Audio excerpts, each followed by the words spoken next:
arrancamos con otro tema sumamente importante porque ya está con nosotros el doctor Constantino Cerotas, ginecólogo de Primeros Pasos, que ya se encuentra acompañándonos aquí en Mujer. Bienvenido, doctor Constantino, ¿cómo está? Hola, ¿qué tal? Buenos días. Buenos días, qué gusto tenerlo aquí, sobre todo para tocar un tema bastante importante sobre diabetes gestacional. Y quisiera arrancar para que nos explique por qué se produce esta diabetes gestacional, para entrar en contexto, doctor. Mira, la diabetes gestacional es un problema en donde, de una forma muy sencilla, el cuerpo no tolera el aumento de peso y los cambios hormonales y ya empieza a perder su control fino sobre el azúcar en sangre. ¿Qué quiero decir? O sea, si tu páncreas tiene una capacidad de poder responder hasta 100 puntos de insulina, por usar un número de explicación, y tú antes del embarazo manejas 60, 70 como unidades de insulina diarias de uso, y en el embarazo, porque vas creciendo, porque vas engordando y porque químicamente la insulina funciona menos exacta, tú llegas a necesitar 100 puntos de insulina o llegas a necesitar 110 puntos de insulina, ya tu cuerpo no puede manejar bien el azúcar en sangre. Entonces es súper importante poder identificar pacientes con factores de riesgo a hacer diabetes gestacional, o sea, pacientes que han tenido diabetes gestacional en un embarazo anterior, pacientes donde en su familia materna o paterna hay diabéticos hipertensos, o sea, se hereda una insulina de mala calidad, pacientes que tienen ovario poliquístico, que sabemos que su base la mayoría de las veces es un problema de insulina, o pacientes que sencillamente están muy pesadas llegando al embarazo, o sea que ya están llevando su capacidad de páncreas a su máxima posibilidad antes de embarazarse. Entonces, Claro, en doctor. este grupo de pacientes es súper importante poder hacerle consejería pre-embarazo, pre-gestacional, en donde estén bajando de peso de forma, el peso innecesario que tengan encima y estén haciendo una actividad física para que lleguen en mejores condiciones, o como yo le digo a la paciente, con la mochila lo más vacía posible al embarazo, y eso nos da chance, margen para poder trabajar. Claro, doctor. Estos serían los factores de riesgo más comunes pues que se pueden dar y llevar a cabo pues esta diabetes gestacional. En ese caso, doctor, ¿cuál es la causa del mismo o cómo afecta esto al bebé luego que la madre cuente con esta diabetes gestacional? Sí, el problema de la diabetes gestacional es de que el ambiente para el bebé es muy dulce, el azúcar está alta en sangre. Entonces, una de las primeras cosas que nosotros podemos ver es que la mamá, el embarazo como tal, tiene más líquido de lo normal. Así como los diabéticos orinan más, un bebé con una madre con diabetes gestacional está orinando más. El líquido amniótico es orina. Entonces empieza a tener, el abdomen de la mamá es más grande de lo normal porque hay una tendencia a producir más líquidos, un polihidramio le llamamos a eso.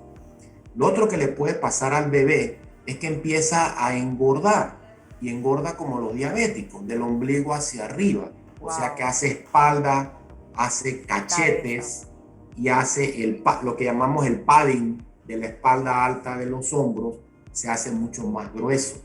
Y a la hora de parir, si es que logra entrar en la cavidad pélvica, a la hora de parir aumentan las posibilidades de que nos dé un arresto de hombros, se llama eso, porque el bebé es mucho más grande de lo normal en la parte de arriba, es más cabezón, es más cachetón. Entonces todos los problemas que un bebé muy grande te puede dar, como desgarros, o que sencillamente sale la cabeza pero se te traban los hombros, que es una urgencia que ningún ginecobstetra quiere tener. Claro. Eso es por macrosomía, por bebé grande y gordo. Y el otro problema muy importante tiene que ver con la química del bebé, y aquí hay dos elementos importantes. Uno es la proteína pulmonar, que se llama surfactante. Así como nosotros medimos la hemoglobina glicosilada en los pacientes, o sea, un porcentaje de la hemoglobina está muy pegado a azúcar, es un porcentaje máximo 6. Bueno, lo mismo pasa con el surfactante en los bebés. Entonces, un porcentaje de ese surfactante está pegado a azúcar. Por ende, se hace ineficaz el manejo del pulmón en un bebé, aunque haya nacido a tiempo. Entonces, estos bebés no pueden hacer dificultad respiratoria en un grado un poco más importante que ameriten manejo especializado por neonatología en las primeras horas y a veces hasta un par de días. Y el otro tema es que estos bebés con azúcar alta de la mamá pueden hacer hipoglicemias una vez que nacen. Entonces hay que estar chequeándole el azúcar al bebé y dándole un poco de extra o de fórmula. Ya eso lo manejan los neos, pero pueden hacer hipoglicemias y pueden hacer hipocalcemias en el momento de nacer. Entonces sí hay problemas. Sí subir de peso en el embarazo 60 libras o 40 libras o depende de lo que es sensible para ti, porque eso va a depender de cada paciente, es un problema. No es una meta ni para ganarse una medalla y galardonarse de que subió 60 libras en el embarazo. Eso no lo podemos hacer. Claro, doctor. Tengo entendido que hay durante el embarazo una etapa en donde es normal aumentar de peso, pero que siempre se dice que uno tiene que mantener un control desde el inicio. ¿Eso podría ser a partir de qué mes, doctor?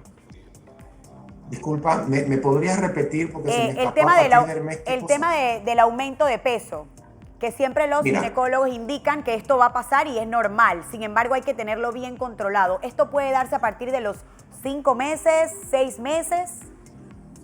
Mira, el aumento de peso en el embarazo como promedio debe ser de media a 1 libra de peso por semana. Okay. Haciendo que la mamá aumente entre 6 y 16 kilos en total. Estas son entre 14 y 35 libras en el embarazo. Okay. Eso es lo normal. Okay. Pero, ¿qué es normal?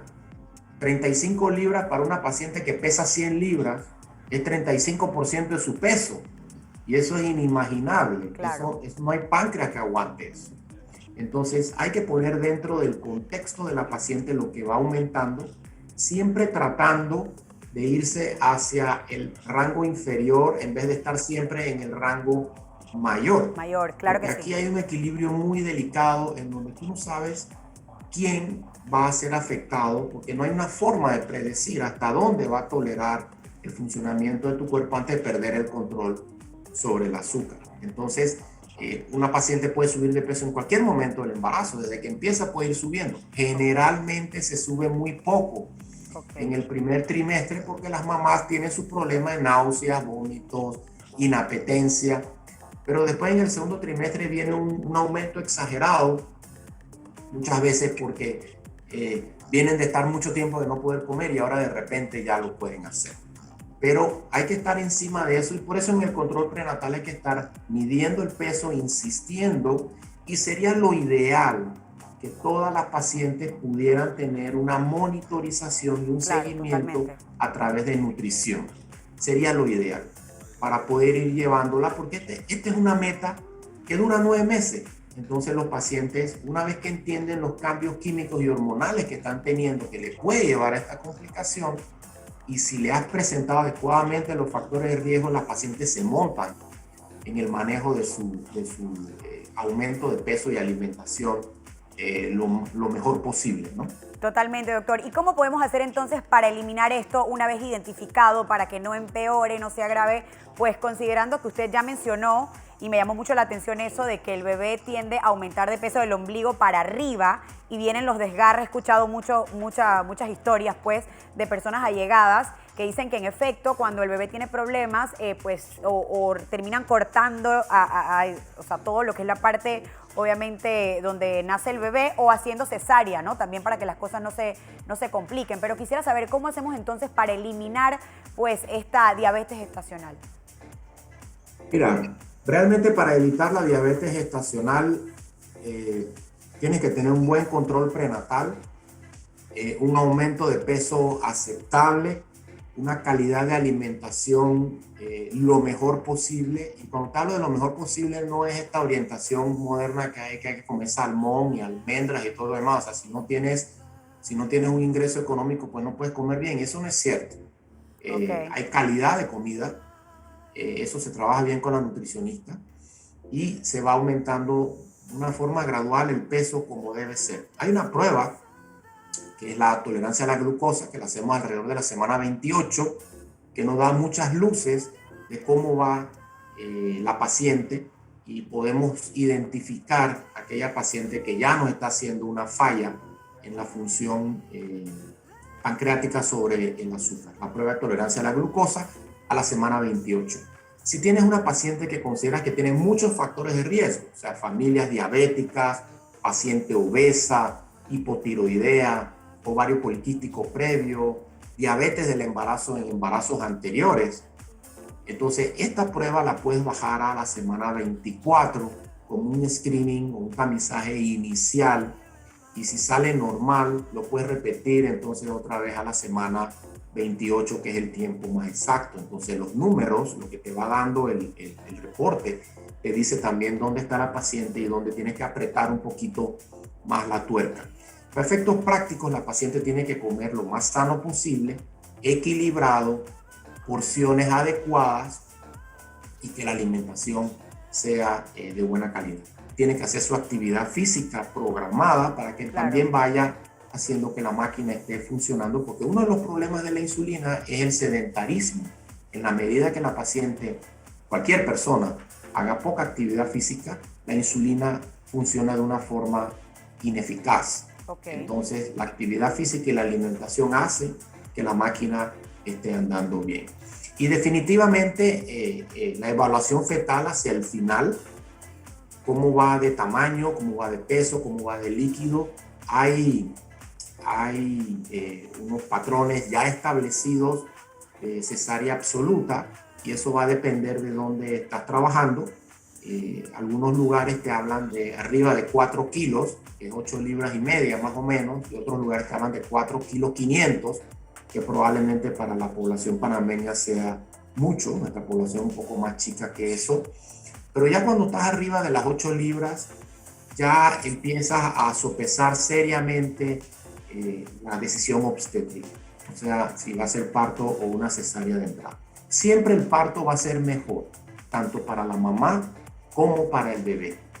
Pero si estás viendo que tienes un bebé arriba de 8 libras y no encaja, y te vas acercando al final y sigue sin encajar, pues las posibilidades de que no suceda o que suceda y el camino sea muy tórpido, difícil, claro, o está en labor y está dilatando de una forma muy lenta y bajando muy lento, pues te da sospechas de que probablemente el final va a ser un problema. Puede haber más desgarro, la sospecha de arresto de hombros. Todas estas cosas, pues el camino te está diciendo, mira, no está dilatando de una forma fluida ni bajando fácilmente, probablemente se te va a complicar allá abajo a la hora de la salida de la cabeza. Entonces esos son como que valores absolutos. El 4 kilos es como que internacional para ir a cesárea. No, tú puedes tener mamás con un poquito menos y ya llegaron a las 8 libras y tal vez haya que pensar en eso. Obviamente el parto siempre es la primera opción. Y eso tenemos que estar claros en eso. Claro, doctor. Entonces, dentro de sus recomendaciones, pues porque creo que es importante escuchar esto, en donde indica el tema de la alimentación, también el control monitoreado, obviamente, de los expertos, que es sumamente importante, porque una vez identificado esto, ya el tratamiento va a depender también muchísimo de uno mismo también, de ese control al momento de los alimentos. Ni siquiera implica un tipo de medicamentos, pastilla en general, por ser gestacional, ¿cierto? Sí, mira, volvemos a lo mismo, nutrición y ejercicio es la base, ¿no? El problema es que hay algunas pacientes que a pesar de eso su sistema no funciona del todo bien. Correcto. Y mantienen glicemias un poco normales hacia la alta. En algunas pacientes podemos usar metformina, por ejemplo. Y también nos ha llegado un grupo de pacientes que marcan problemas de azúcar en la prueba de la glucosa, la curva que les comenté. Y entonces la recomendación con valores altos de glucosa es usar insulina en el embarazo. Muchas pacientes han llegado asustadas porque ya se les ha recomendado insulina, y entonces yo les he comentado, mira, hagamos una restricción alimentaria bien llevada, bien exacta con la nutricionista, necesito que me hagas la actividad física de media hora, por lo menos caminata de lunes a domingo, y en 2 semanas repetimos la curva. Un grupo de pacientes importante terminan con una curva normal. Okay. Entonces, ahí está el cambio suficiente y necesario para poder continuar el embarazo sin necesidad de insulina. Hay un grupo de pacientes que definitivamente la curva sigue mal y entonces habrá que darles insulina, pero no todas las pacientes han estado haciendo los ajustes alimentarios de actividad física que les he comentado y ya llega un momento en que se nos complica y caen hacia la necesidad de usar insulina. Y cuando es necesario, pues hay que usarla. O sea, ni modo, pero podemos evitarlo o disminuir la necesidad de utilizarla en la medida que se haga toda la higiene alimentaria y de ejercicio en la paciente. Buenísimo, doctor. Me encanta que haya compartido con nosotros pues este contenido que definitivamente es muy importante.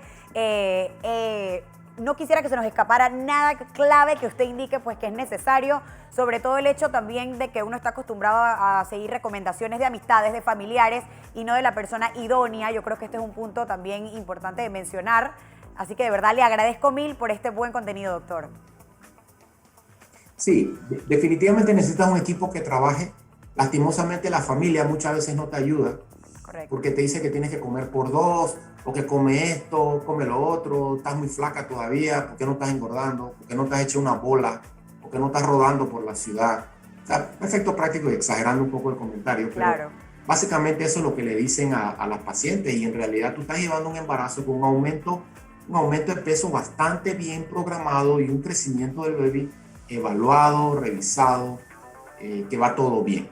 Entonces, y a manera de cuña, mis pacientes que hacen ejercicio de rutina, o sea, son gente que siempre han hecho ejercicio, tienden a ser personas que tienen una calidad de alimentación mejor porque están más conscientes. Bueno, estas personas hacen los embarazos más bonitos. Las pacientes que hacen yoga, por ejemplo, claro, sí, que el feeling de la paciente, y no solamente el yoga, sino es el aura que rodea el concepto del yoga y de la calidad alimentaria y de todo lo demás, son las pacientes que hacen los embarazos más bonitos, son las que suben menos de peso, las que no se hinchan. Entonces, definitivamente esto es una máquina. Yo siempre les traigo el ejemplo del carro a los pacientes. Si tú le compras gasolina barata y no le cambias el aceite, ¿cómo va a ser tu viaje? Bueno, igualito pasa con el embarazo. El embarazo es un proceso natural, fisiológico, pero que el cuerpo no está funcionando igual. Entonces, por ende, tienes que tratarlo, atenderlo con cariño y con una buena dirección para que los resultados sean buenos. Y cuidarlo. Mil gracias, doctor, por habernos acompañado en esta mañana con este tema de diabetes gestacional. Esperamos tenerlo pronto por acá con otro tema sumamente importante. Que tenga bonito día, doctor Constantino. Gracias por la invitación de poder estar con ustedes y este es un tema súper importante. Así es, doctor. Buen día para usted. Gracias. Excelente por acá, me encanta que usted en casa también haya aclarado todas sus dudas sobre este tema de diabetes gestacional y siempre se mantenga con nosotros para seguir aprendiendo e instruyéndose con estos temas importantes, ¿no?